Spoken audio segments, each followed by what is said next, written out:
Today is Monday, December 15, 2025. I'm Pastor Michael, and this is Wilderness Wanderings.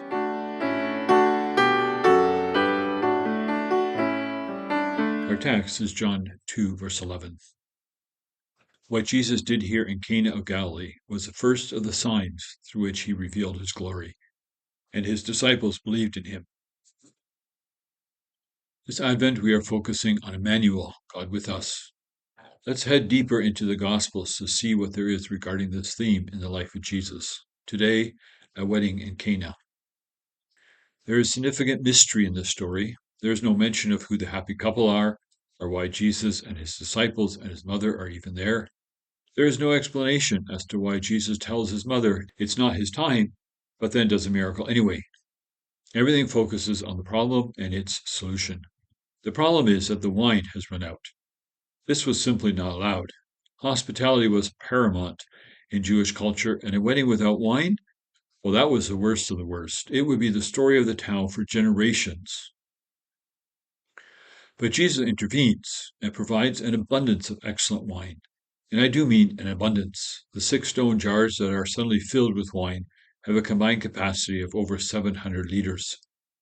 John tells us why he included the story in his gospel. It was the first of the signs through which Jesus revealed his glory.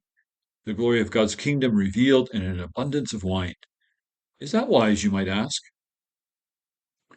Well, yes, it is. It says 2 things about God's kingdom. First, it is a kingdom of plenty. Many Christians in North America wonder if we ought to feel guilty about the abundance of wealth we possess, compared to most of the residents of this globe. It's good to ask such a question, but the answer is that we do not need to feel guilty. Everywhere in the Bible, God's kingdom is shown to be a kingdom of plenty. Guilt should not be our reaction to our wealth. Rather, a true understanding of God's kingdom causes us to become generous. If God has plenty, then we can share what we have because God can replenish our bank accounts. That, I think, is, at least in part, what Paul communicates in 2 Corinthians 8 and 9. It's worth the read. The second thing this story tells us about God's kingdom is that it is characterized by joy.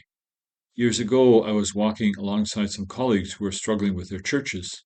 They just couldn't get on the same page as their leadership. It was painful to watch.